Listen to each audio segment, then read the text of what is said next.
Let's start at the top, quarterback. And this is an interesting position from the standpoint of when we talked with Casey Woods on Wednesday, I did not expect the discussion with him to turn into what ended up being a major talking point and probably out of fall camp, the most important quote that might have been thrown out there over the course of the entire fall camp. And I asked him, I said, how do you handle keeping Preston Stone, Kevin Jennings happy? How, what's the plan for them? And where do you go going into the season? And he talked a lot about, how well they've handled the competition and how well they've been able to be good teammates, and they have complete trust in them to run the offense, and there's not going to be a drop off and all of those things. And then the follow-up was, well, do you see them there being do you know who's going to take the first snap against the Wolfpack? And he said, no, quote, no, I don't think so. I think there's ongoing conversation, as there has been since January, right? I think we've got a good mindset about, hey, we want to evaluate this thing all the way to the end and let those guys compete and separate themselves in the places where they could or couldn't.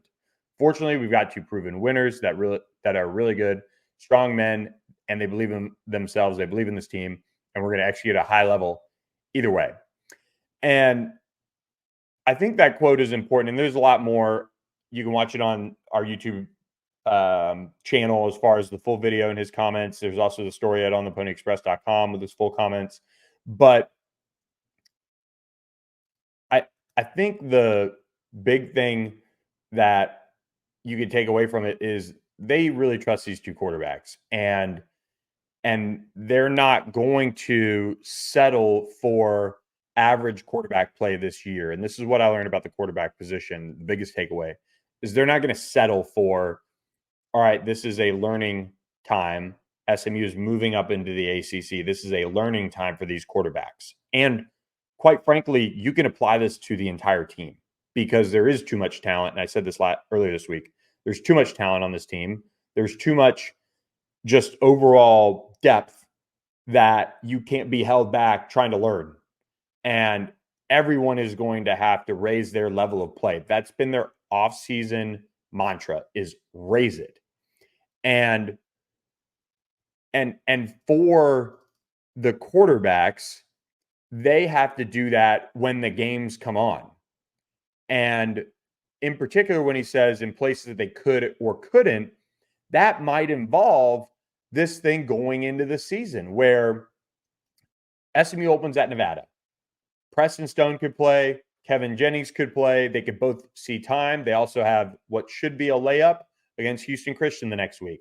They have BYU the week after, a team that missed a bowl game. I believe they missed a bowl game. And so you're going to have a 3-week stretch where you have a chance to truly evaluate this thing. And it isn't going to be something where, hey, we're evaluating this thing and we know we might have to take some lumps because there's a first-year player in terms of a starter like Preston was last year. SMU was patient, and it paid off with Preston Stone through those first 6 games. They got in the back half of the schedule. He was playing really well, played well in the second half against Memphis, was obviously cooking against Navy, led the offense to some wins over some poor competition, and got it rolling. Now, this team, the way they've assembled it and the experience they have, they believe they have a team that can make noise in the ACC. And the quarterback position this year is not going to be one that has a short leash. It's not going to be one, though, that is allowed to, in my opinion, struggle as maybe much as it did last year, because there was this kind of understanding that Preston won the job. He's going to get his opportunity, and we're going to see how it goes.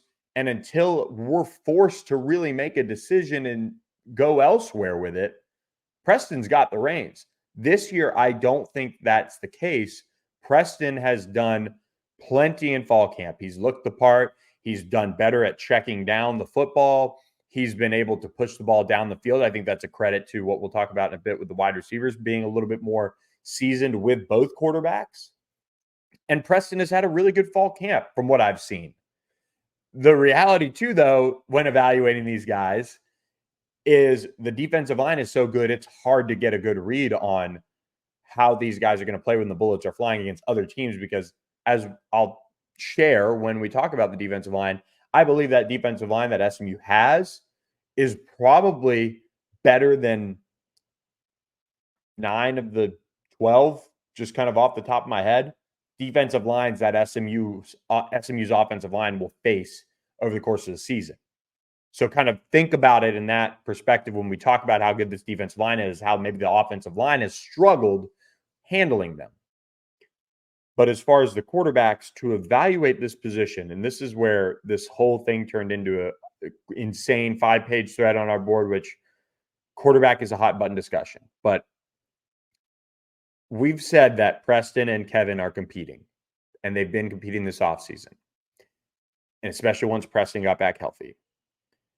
What that means is not there is an end with the first snap of the Nevada game, because they're now at a point in their careers and what they've both done on the field where they have earned the coach's trusts.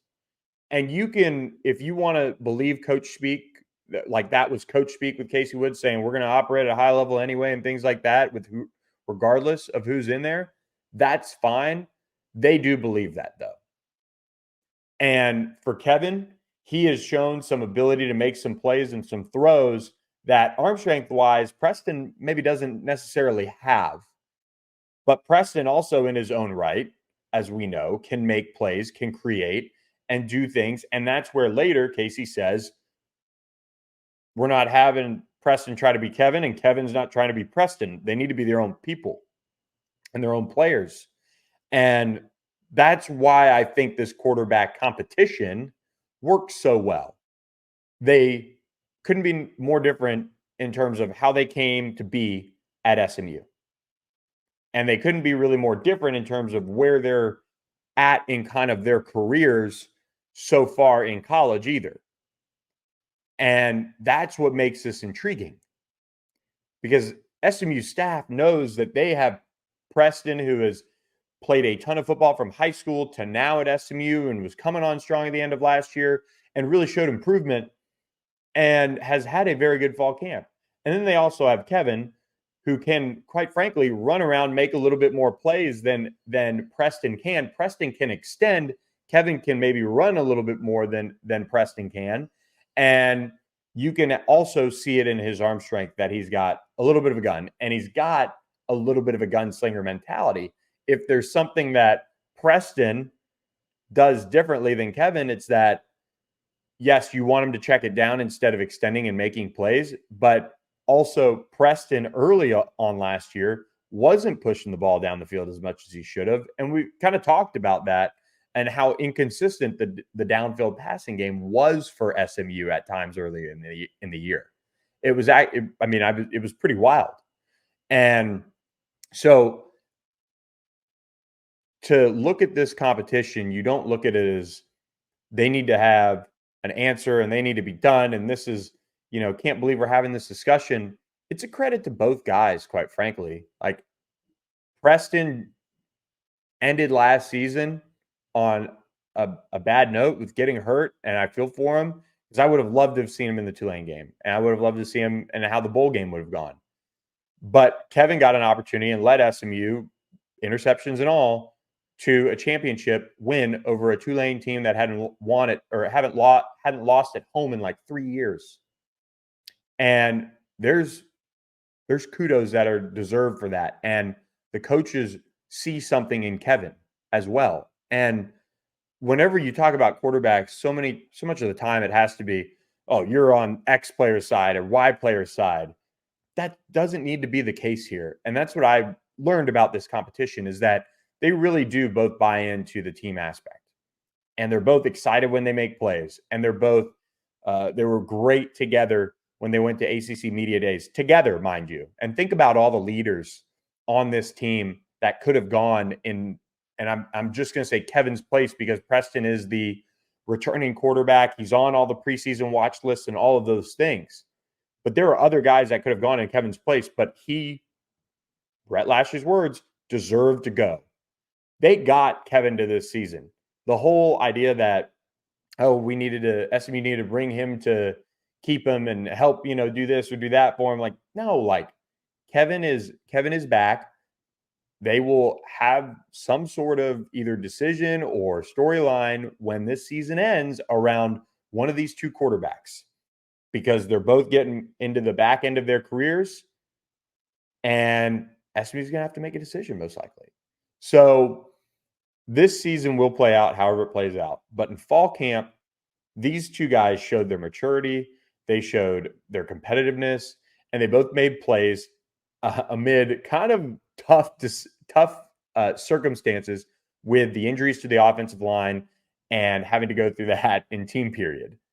But when you get a chance to watch them every now and again in 7-on-7, you can see why SMU might want this thing to play out into the season potentially. And that's also confidence in the team that SMU has, if you want to read even further into it. You look at last year, and there were moments like, think about this. SMU rotated Brandon Crosley and CJ Sanders. CJ obviously grabbed the nickel job and really held on to it. But SMU was so good defensively, they sat back and said, let's just redshirt Brandon Crosley so he can come back. That's where SMU's at with the rest of this team when trying to decide how to handle the quarterbacks. They feel like they can play both. They feel like they can get a little bit more information on both. And that's a good problem to have. So, 18 minutes in already. But I learned that those two are handling the competition well. They both can lead this offense and direct it the right way. Just remember that whenever Preston's in, whenever Kevin's in, it looks very different. Last year, SMU took out a lot of the RPO, slow developing things that, in my opinion, kind of plagued Preston, added another situation that he needed to deal with. And it's not from a processing standpoint. It's from a comfort level in the offense and what you're trying to do. Like, let Preston drop back and just go. That's kind of what he can really do. Kevin does a really nice job in the RPO. He's got the threat of being a true runner a little bit more in the ground game. We saw that in the Tulane game a little bit, just his ability to extend plays and run. And I think that's something that is different when he's in there. And so just kind of keep that in mind. SMU has two really good quarterbacks, and they also have a guy to transition finally out of those two. Keldrick Luster had a really strong fall camp. He was one of the guys that really stepped up. And however you want to look at it from, well, he's going against the third team, we're doing this, doing that. I tell you what, he might have the strongest arm out of the three main guys that a kid could, in theory, play for SMU this year. Tyler Aaronson's going to redshirt in all likelihood, unless there's a ton of injuries, and SMU will continue to develop him. He showed some improvement, I thought, from spring to fall camp, a little bit more comfortable in what they're doing and how they're, what they're asking him to do. Keldrick, though, took the biggest jump out of maybe all three quarterbacks. And that makes sense, right? You have your first college season and your head swimming. You get a little bit of an opportunity to get in there and play and get your feet wet, I think, against Prairie View. And then you fast forward and your season's over. Well, what do you need to do? You need to get back to work. And that's what Keldrick does really well. So he's got a big arm, made a lot of plays in fall. And he really, when people were talking about the quarterbacks and all the coaches and interviews and things like that, Keldrick Luster came up a bunch from a lot of these coaches and players. So credit gets thrown his way, rightfully so, for the fall camp that he had. But he showed a big arm and just a much better understanding of the offense and what they're trying to do as well, which you would expect going into your second year. So, but we'll jump in here to the running back room, and Jalen Knighton and LJ Johnson, quite frankly, we didn't see much of in fall camp, in a sense that when we're allowed in as reporters, they saw some time here and there. They kind of switched off being the first team running backs during the tempo period, which shows you where they stand on the depth chart, no question, but also that they've earned a lot more trust. And I think that's one of the other things that I learned in fall camp about this team is this coaching staff and Casey Woods had a really good answer to this. You can't be dumb tough in fall camp where you get a bunch of guys hurt and all of a sudden you're going from a team that they feel like they can challenge in the ACC and make some noise early on to all of a sudden being down and out because you've beat up your guys, you've gotten guys hurt, they're out for the year. And I think Jalen Knighton and LJ Johnson between themselves need to be more consistent on the field this fall. But what SMU can't have is them getting hurt and then not being ready to go. And if my football memory serves me right on this, I think Jalen Knighton got hurt right before the season. I could be wrong on that. And maybe he got nicked up and it was kind of something that we were watching really closely early in the season. I could be off on that. LJ Johnson also got nicked up later in the season, and they just battled consistency issues. So they're a group that LJ has shown the ability to flash with power, flash with speed. Jalen Knighton has that smoothness, that vision, that explosiveness. He can catch the football a little bit. All of those things can factor in. Those are your 1A, 1B. But the biggest change outside of Kamar Wheaton being hurt, and he's out for a bit. We'll just leave it at that. Rhett Lashlee hasn't been able to formally address it yet, but he's out for a bit. Brashard Smith coming into fall camp looking ready to go physically and then stepping up into that role really well from a running back perspective. This is a guy that was fourth nationally in kickoff return average for last season across the country.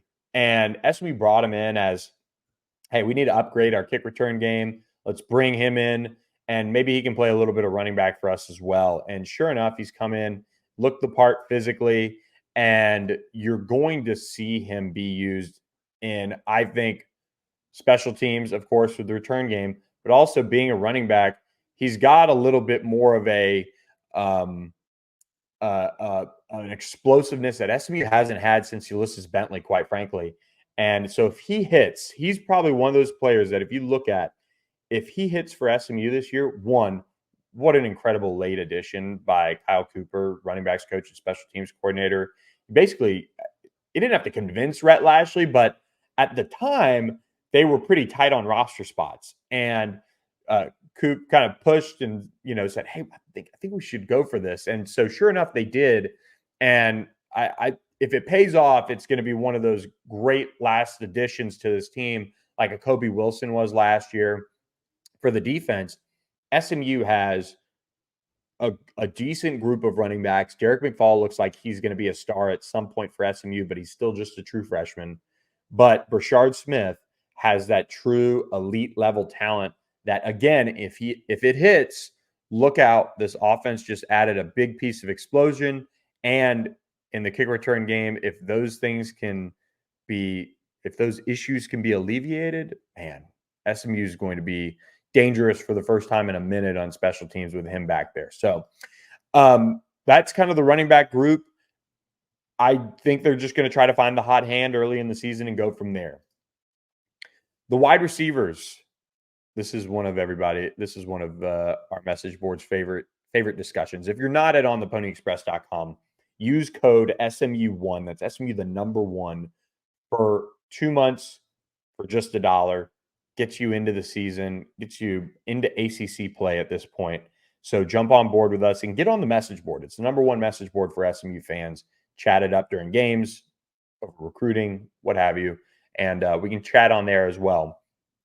But the wide receiver group, Jordan Curley moves on, and they now have 6 guys coming back that they really feel like they trust. So with that is the question of, are they going to rotate? What's that going to look like? And at least this year, I will say, there's kind of an odd number in a sense. When Jordan Curley got hurt last year, I believe they moved Jordan Hudson over to start learning his position, or they made some change midseason there. And for this foursome of Moochie Dixon, Romello Brinson, Keyshawn Smith, and Jordan Hudson, it's put up or shut up, but they all have their own ways in fall camp of standing out. And last year, I felt like all right, Keyshawn is inconsistent, drops the ball a little bit too much. That was something that was talked about coming over from Miami. Romello, as bouncy and as athletic as he has stick figures for legs, and he needs a weight room and just kind of mature a little bit more. Jordan Hudson came in late, wasn't here in the spring, and was needing to learn the offense, develop a little bit more, find that like maturity. Not that he was immature, he just wasn't as just like fully like in it. Like he's whenever I'd pop down to campus this summer, I saw Jordan Hudson working out in the indoor, and he was working out with trainers. He was working out with this guy's that guy's like in it, and all these guys are. I mean, they all spend so much time on this craft, but Jordan Hudson really has gotten into his bag, so to speak, in terms of using all the tools that he has, both to improve and get better, and just from a talent perspective, he's raised his level of game from what I've been able to see. His competitiveness when the ball's in the air, just what he's able to do as far as setting up corners. He's an issue, is what I saw in fall camp. Romello has now taken the step from being that bouncy athletic guy to really being a ball winner. And that's going to be something to watch, is if he turns that into being a ball winner on the field in the fall in a couple weeks, that's going to be really special. And then Moochie, to back up to him, Moochie is the fastest guy on the team, period. That's it. If you ask just about any player who's maybe not involved in that conversation of I am the fastest, Moochie is the guy that they pick out. Now, the other one is Jalen Davis Robinson, and rightfully so, one of the fastest guys to be on the team, and what he did at Waxahachie running track. But you look at Moochie Dixon, and he just rolls. And he kind of looks like a sprinter in a way. Like if he trained for it, he would look a little bit differently physically, but he's super veiny, very, very athletic. And last year he had that finger injury, which really he just couldn't catch the ball with it. And this year he's really developed that top end speed and being able to go get it. And that is something between him and Keyshawn. I think they're both on the same side from what it seems like. Jordan and Romello kind of both on the same side from what it seems like. Those guys can now go and they can rotate back and forth. I think that is going to help this downfield passing game. Jordan Hudson's intermediate and short route running has really improved. I think Keyshawn's more willing to go over the middle. Romello's willing to go over the middle. You've got to see it turn on when it comes to on the field and putting it together for these guys. But, when you have these receivers and they have put so much into being more physical, being physically ready to go, it can make a difference. And so I'm very intrigued to see how this receiving group looks when the lights actually come on. Who is going to be consistent? Will it be Jordan Hudson? Will Romello take what he's done and turn it into a terrific season? Will Moochie be able to take the top off of defenses like he can in SMU practice? Those are all questions. These are going to be answered quickly because Nevada does have enough talent to obviously give SMU a little bit of a run for its money. It's not going to be something where it is a layup, so to speak. And SMU's favored by 25, but still, they're going to be at least athletic enough to make SMU earn it. There's no question about that. In the slot, Jake Bailey and Roderick Daniels. The only takeaway I have really on Roderick Daniels is with Kamar Wheaton's injury, could we see Roderick end up getting a couple more snaps in the running back room? Because quite frankly, whenever he's been back there for SMU, good things have happened. So I don't know if maybe they'll toy with that a little bit more, but who knows? Maybe. Jake Bailey really looks pretty good. Again, guys, we're only in there for so much, and I am intrigued to see how SMU walks this line of, all right, 6 receivers we really trust. RJ Maryland, really, really, really good tight end. Matthew Hibner, they really like as well. How do we get those guys to all figure it out and be productive And that's one of the takeaways that I will point to with this team. They just want to win. The culture is there for that. It's really quite something. And until you go out at practice and you really see how they work and you get that extended look at them, it's tough to understand. Everybody always says, yeah, they're happy, but last year's team, they really showed it. They were able to put aside their ideas of being starters and this and that. They won a championship. And so it's proven. Where the wide receiver and tight end room has to factor in together is SMU had one tight end that it trusted last year, and that was RJ Maryland. This year, they have Matthew Hibner, a national champion. He is an old man in a sense, in that tight end room, and athletic and can block. Do you run a little bit more 12 personnel, and all of a sudden you're looking at a team that is not only having to rotate all these different positions and things like that, but you're having to just be so versatile because you have the opportunity to be, and you have the personnel to be. That's the big thing that is going to be interesting as this tight end room emerges. And so, with that tight end room, RJ Maryland is an absolute stud. He's up to 240 ish now, at least entering fall camp. They're really excited about what he's going to bring to the table for this offense. They feel like this is his money year. And if he shines like they think he can, then he's going to have a decision to make. And he's got an opportunity to make a lot of money on Sundays. But Matthew Hibner has come in and pushed him. He's not going to overtake him. There's no change in the starter at tight end. There's no question there. Adam Moore has done a lot of good things over the course of fall camp. And there's going to be a natural competition there with those guys to earn snaps and continue to see the field just overall. And so blocking will be the biggest area that RJ has to continue to step up with and see if he can take that to the next level, because that is such a big part. I mean, that's what makes Roderick Daniels one of the best overall players on the team, because of his commitment to do all the things that they want him to do. Like, you can go back to Roderick's either freshman year or maybe, I guess it would have been freshman year, and he hits 21.5 miles an hour on that short pass that he takes to the house for a touchdown against North Texas. But oh, by the way, he is blocking his absolute tail off to help a guy score, and he does that day in, day out. And so they just have a lot of guys that are committed to doing the little things. But the biggest thing that needs to happen from fall camp to the season is I think you need an alpha to emerge at wide receiver. I don't know like many teams that are really good offensively that roll the receivers like SMU's done. And I think at UConn, it was somebody mentioned to me that Rhett had a lot of different receivers catch passes and yards, and they improved a lot in that 1 year he was at UConn.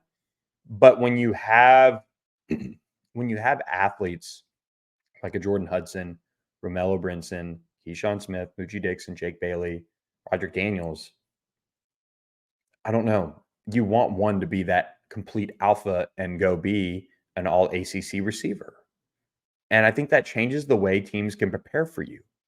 If you have an opposing defense that is going to say, okay, they're going to rotate receivers, that's their prerogative, but you're not necessarily going to have to bracket a Jordan Hudson or bracket a Romello Brinson. That means that one, they don't respect your receivers, or they're very worried about you running the football, or they're really worried about RJ Maryland, whatever. And RJ does draw a lot of attention that allows one-on-one coverage. But SMU needs one of these guys to emerge as an alpha. I've seen them win enough one-on-one balls. I've seen them be competitive as all get out, in particular Romello and Jordan Hudson. But you need them to do it in a game.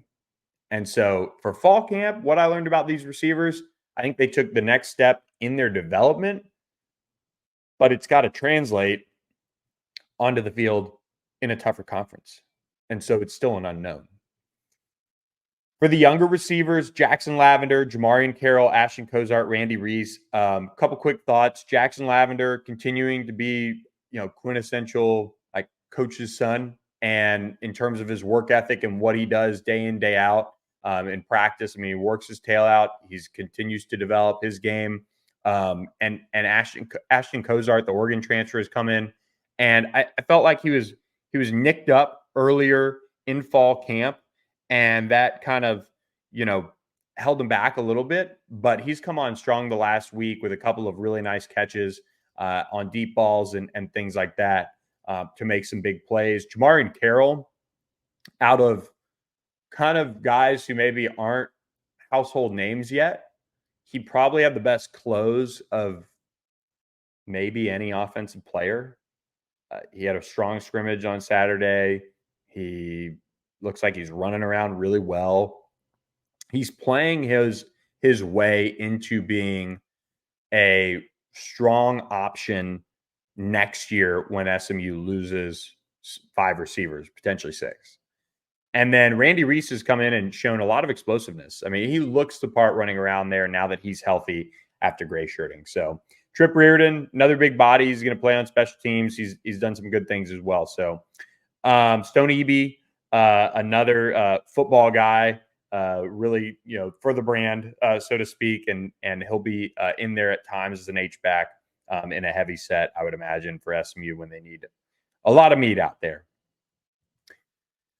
When you get to the offensive line, this is a group that I think if they were completely healthy, we would be feeling a little differently about them right now.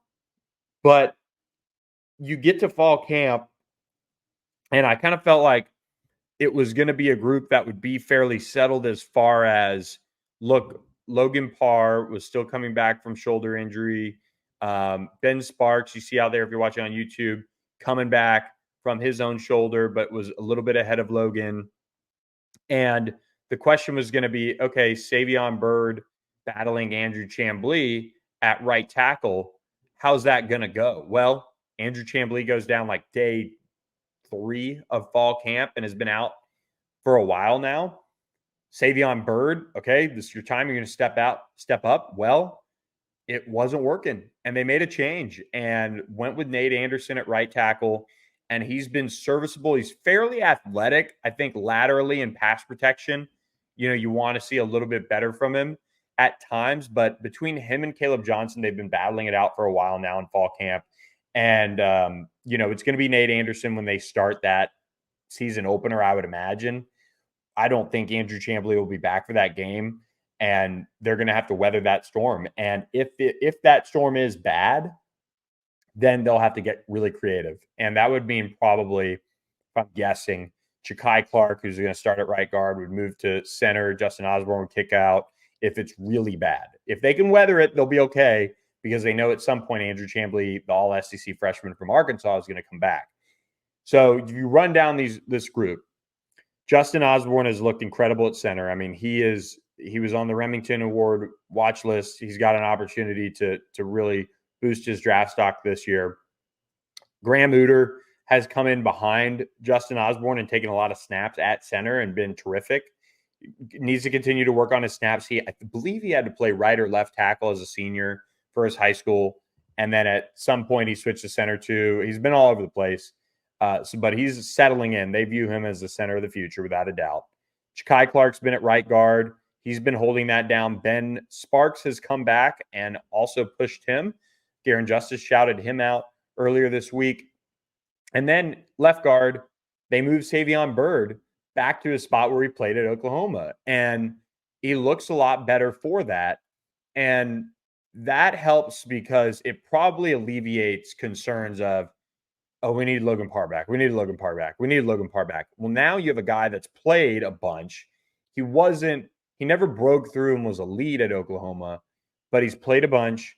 He's got experience there. They're going to be able to make it work because he does have that amount of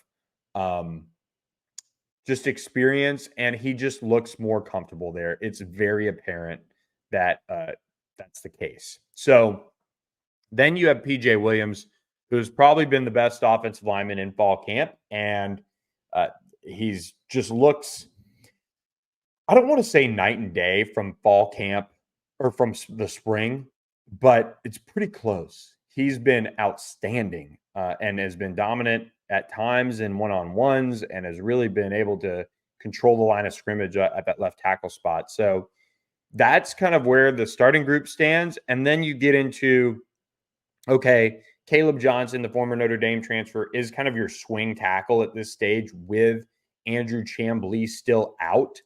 And if not him, then they'll get creative. But also King Large has worked it, offensive tackle. And then I believe Kayshawn Sapp a little bit, but he's also been a guard. And so then you have Alex Woods, who with Graham Uter stepping in at center and being so good, he's been put back at guard. And that's a great spot for him. He can really add some size there. I think he'll work out really well in the future. If you're looking kind of way ahead to next year, I could see a very early starting lineup of PJ Williams at left tackle, Logan Parr at left guard.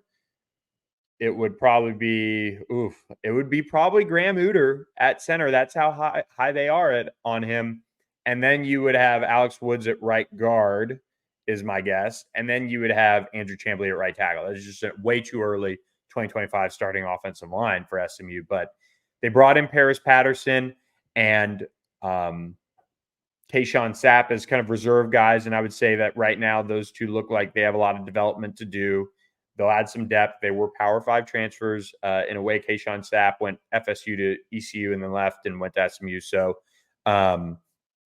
those guys will provide some depth. And, the offensive line, I think, as a quick takeaway as a group, they're going to be more athletic than they were last year. And you return Logan Parr, so net. Kai Clark is in better shape and ready to go at right guard. And he's kind of a fire hydrant. He's physical. He's played 40-plus starts at Miami. And once they get Chamblee back, they're going to be more athletic at right tackle. I mean, I liked Hiron White a lot. He was very, very good. But Chamblee kind of looks the part, just a little bit shorter, but still a massive human.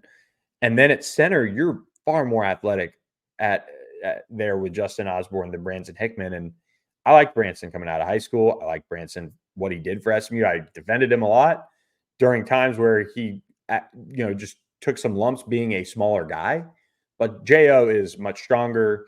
He can run. He can move around. I think SMU's inside run game should take a considerable step up this year. And again, remember, they're playing a very good defensive front, but they should be able to make some serious inroads running the football up the middle because they have, I think, a more athletic, experienced, physical interior of their line than maybe they did last year. And so this will be quite the year to see if SMU can make those moves running the football. Something they have been good and, bad at times is running along the interior. And then left tackle, as far as the backups, King Large is probably in there as well. They like him. So with that, the overall offensive line, though, they should be better along the interior, just run blocking in particular. And then left tackle, I think you're more well-rounded with PJ Williams versus Marcus Bryant, who was an excellent pass protector, just wasn't as good in the run game. PJ has really stepped up and seems like he's going to round that out very well. So the offensive line, we'll see. Bullets start flying. We'll see how much pressure they allow to see if they can hold it down, all those things. But it was clear SMU is ready to make some moves overall and kind of make some changes to that group as they let two veteran multi-year starters walk out the door in the end. So quite the move there. And we'll be obviously keeping a close eye on that group as the season gets going.